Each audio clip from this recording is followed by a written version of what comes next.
राधे राधे दोस्तों। ईश्वर आप सभी की सभी मनोकामनाओं को पूर्ण करे और आप सभी को स्वस्थ और खुश रखे। चलिए कहानी शुरू करते हैं। हमारी आज की कहानी का शीर्षक है बहू, तुम दुनिया की पहली औरत नहीं हो जो माँ बनने वाली हो। निशा सबके लिए खाना बना रही थी।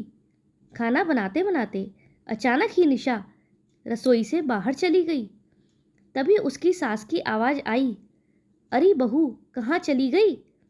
फिर वह अपने बेटे अभिषेक से बोली, तेरे पापा की थाली में रोटी नहीं है, वह खाना खाने के लिए बैठे हुए हैं और ये महारानी गैस खुला छोड़कर बाथरूम चली गई। जा उसकी चोटी खींचकर उसे घसीट कर लेकर आ। बहुत नाटक हो गया उसका। हे भगवान, ऐसी कामचोर बहू तो किसी को भी ना मिले। अरे तेरे पापा को अभी दुकान भी जाना है, जा जल्दी से बुला कर ला। मनोरमा जी लगातार बड़बड़ा रही थी। अपनी माँ की ऐसी बातें सुनकर अभिषेक गुस्से से भरा होकर बाथरूम का दरवाज़ा पीटता है तो वहाँ से आ रही आवाज़ों को सुनकर उल्टे पांव लौट आता है। मम्मी, वह तो तेज तेज उल्टियाँ कर रही है, मुझसे यह सब नहीं देखा जाएगा, आप जाकर उसकी पीठ सहला दो। जैसे ही अभिषेक ने यह कहा तो उसकी माँ बोली, ओहो, बड़ा आया जोरू का गुलाम। अरे उल्टियाँ ही तो कर रही है, कोई चक्कर खाकर तेरी पत्नी मरने वाली तो नहीं है। अब ज़्यादा फिक्र मत कर, टिफ़िन पैक रखा है, तू चुपचाप ऑफिस जा, तुझे वैसे भी देर हो रही है। अभिषेक सर झुकाकर चला गया।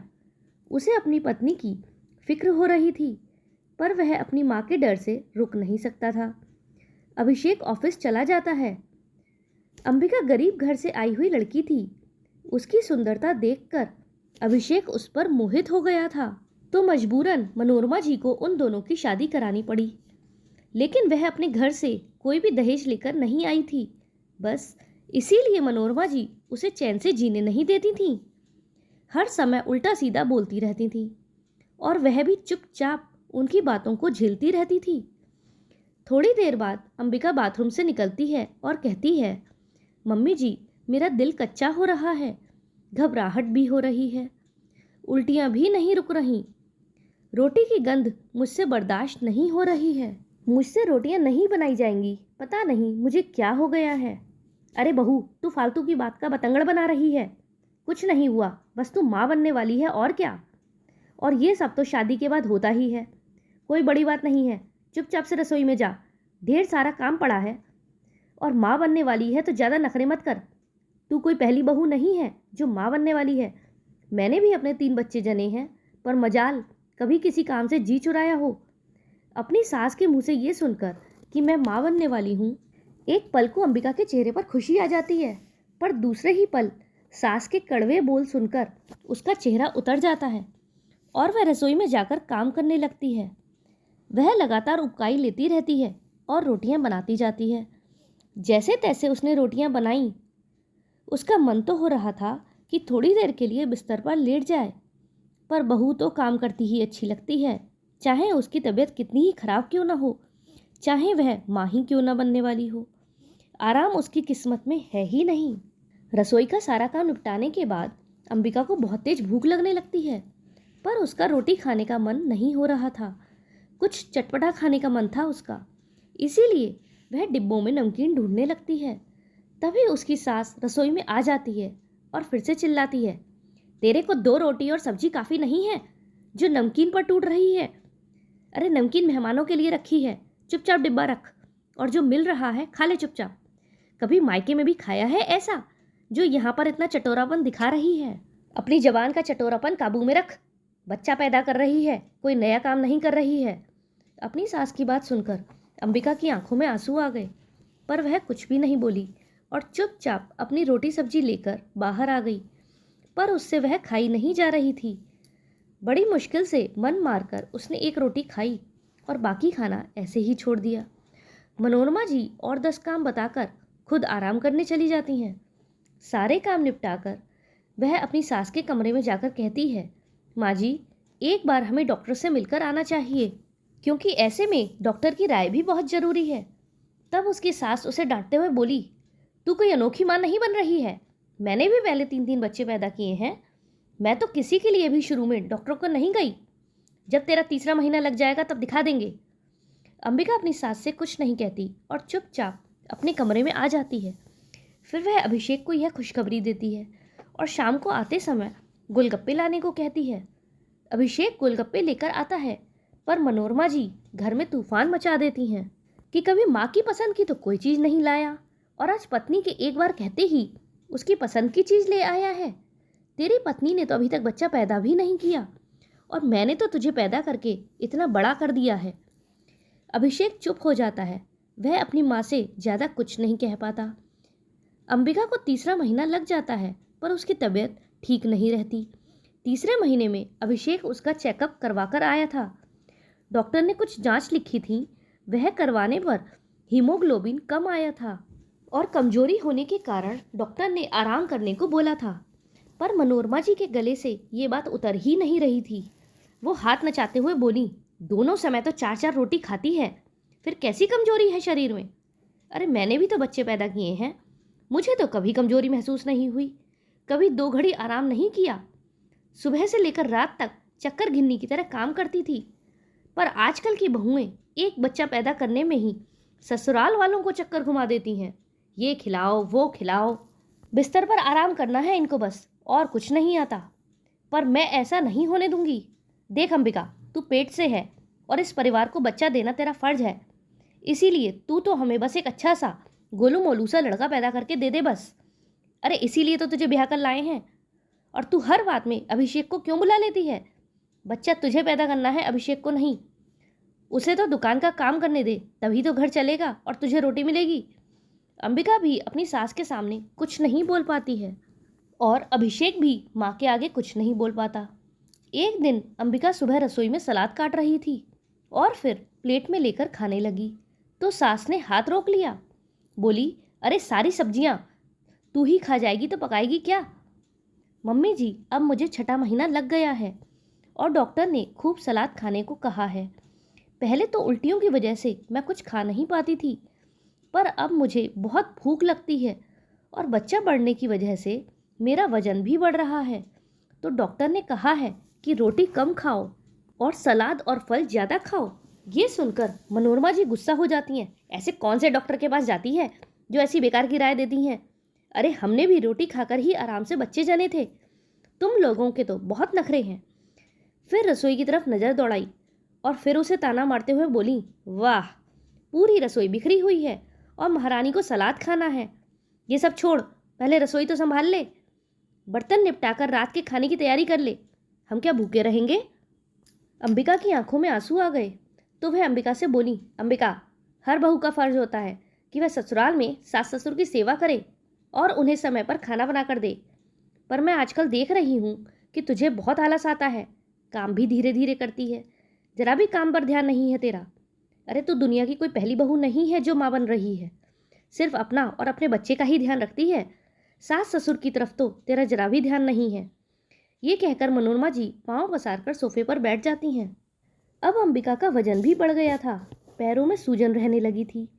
उसमें पहले की तरह फुर्ती नहीं थी, इसीलिए वह तेजी से काम नहीं कर पाती थी। वैसे भी प्रेगनेंसी में थकान जल्दी हो जाती है और सास हैं कि 2 घड़ी आराम नहीं करने देती। वे तो बस चाहती हैं कि मशीन की तरह बहू काम में लगी रहे और हर काम समय रहते ही हो जाए। पर अंबिका कमज़ोर होने के साथ साथ अब बीमार भी रहने लगी थी। दिन भर शारीरिक रूप से तो थक ही जाती थी, उस पर दिन भर सास के ताने उसे मानसिक रूप से भी परेशान कर रहे थे। वह अपने पति अभिषेक को कुछ कहती तो अभिषेक अपनी माँ को कुछ नहीं बोल पाता था।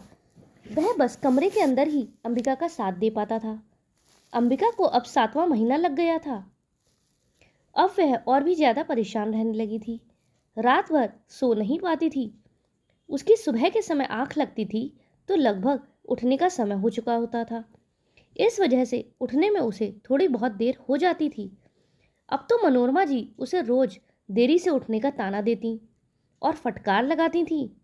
उनकी तो यही अपेक्षा रहती थी कि बहू पहले की तरह 5 बजे उठकर जल्दी से काम निपटाए और सास ससुर की सेवा भी करे। अभिषेक कुछ नहीं बोल पाता था। वह अपनी माँ का बहुत सम्मान करता था और उनकी किसी भी बात का विरोध नहीं कर पाता था। एक दिन अंबिका की सुबह नींद नहीं खुली तो मनोरमा जी गुस्से में उसके कमरे का दरवाज़ा पीटती हुई उसे आवाज़ लगाने लगी। सास की चीखने की आवाज़ सुनकर उसकी नींद खुल गई, लेकिन उसका पूरा शरीर टूट रहा था। उठने की बिल्कुल भी हिम्मत नहीं हो रही थी उसकी। तभी सास ने जोर से कहा, बहू जल्दी से चाय बना दे, तेरे ससुर जी चाय पीने के लिए बैठे हैं। उस दिन अंबिका में जाने कहाँ से हिम्मत आ गई और बोली, मम्मी जी मेरी तबीयत ठीक नहीं लग रही, बहुत थकान हो रही है, आप ही चाय बना लीजिए। ये सुनते ही मनोरमा जी भड़क गईं। तेरी हिम्मत कैसे हुई मुझे आदेश देने की? तू ही चाय बनाएगी, और ये सब काम बहू का होता है, सास का नहीं। बच्चा पैदा करने के नाम पर काम ना करने का अच्छा बहाना बनाया है। आज तो अंबिका का अपने ऊपर काबू ही नहीं रहा। वह बोली, मम्मी जी ये बच्चा अकेले मेरा नहीं है, तो इस बच्चे को पैदा करने की जिम्मेदारी भी मेरी अकेले की नहीं है। आपका बेटा भी तो इसमें बराबर का जिम्मेदार है, तो उसे भी जिम्मेदारी लेनी चाहिए। और ये आपके खानदान का वारिस है, आपका अंश है, तो आप सबकी भी जिम्मेदारी बनती है कि आप मेरा और मेरे होने वाले बच्चे का ध्यान रखें। ये बच्चा आपका भी तो कहलाएगा, तो आप सबका फर्ज नहीं बनता है क्या कि आप अपने परिवार में आने वाले इस बच्चे का ध्यान रखें?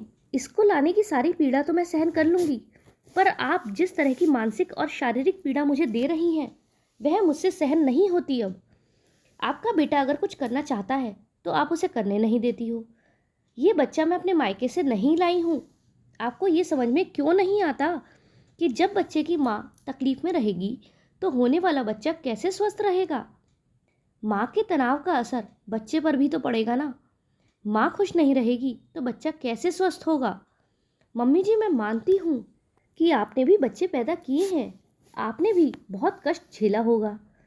शायद आपकी सास ने भी इसी तरह आप पर अत्याचार किया होगा, पर क्या जरूरी है मम्मी कि जो आपने अपने ज़माने में झेला उन्हीं सब बातों का एहसास आप मुझे भी करवाएं? मैंने तो आपको कोई कष्ट नहीं दिया, तो फिर मैं ही सज़ा क्यों भुगतूं, जबकि मेरा कोई दोष भी नहीं है। फिर वह अपने पति अभिषेक की तरफ देखकर बोलती है, काश तुम मुझे समझ पाते, अपनी गर्भवती पत्नी का दर्द महसूस कर पाते। तुमने मेरे साथ 7 फेरे लिए थे, 7 वचन दिए थे, पर अफसोस एक का भी निर्वाह नहीं कर पा रहे हो। पत्नी सिर्फ पति की जिम्मेदारी होती है, किसी और की नहीं। जब एक पति अपनी पत्नी का ध्यान रखता है तो उसे किसी और की ज़रूरत नहीं रहती है, वह एक अकेला ही काफ़ी होता है। अरे ये बच्चा आपका भी तो है, और आपकी भी जिम्मेदारी बनती है कि आप मेरा और अपने होने वाले बच्चे का ध्यान रखें। आप मम्मी जी का सम्मान करते हो, ये अच्छी बात है, लेकिन मम्मी जी से डर कर गलत बात में उनका साथ दे रहे हो, ये गलत है। क्या आप यह समझ सकते हो कि मेरे मन में आने वाले बच्चे के लिए कितने सपने हैं, कितनी खुशी है, पर मैं जरा भी खुश नहीं रह पाती हूँ, क्योंकि मेरे पति को मेरी फिक्र सिर्फ कमरे के अंदर ही है, पर वह मेरे लिए कभी भी आवाज़ नहीं उठा पाते हैं। आपको पता भी नहीं है कि जब पति पत्नी की फिक्र करता है, उसकी देखभाल करता है, तो उसका हर समय साथ देता है, तो उसकी आधी पीड़ा तो वैसे ही दूर हो जाती है। अपने पति पर भरोसा करके ही तो कोई पत्नी ससुराल में आती है। मैंने भी आप पर विश्वास किया था, मुझे लगा था कि आप मेरा साथ दोगे, पर आपने तो मुझे कष्ट में अकेला छोड़ दिया। ये सब सुनते ही अभिषेक की आंखें झुक जाती हैं। वह अंबिका के सवालों को सुनकर चुप हो जाता है।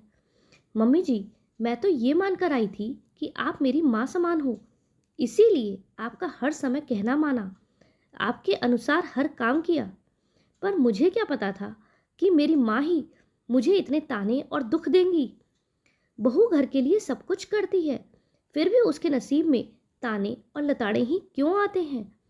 वह हर कष्ट सहकर भी अपनी सारी जिम्मेदारी निभाती है, पूरे ससुराल की सेवा करती है, पर जब वह कष्ट में होती है तो उसे अकेला क्यों छोड़ दिया जाता है?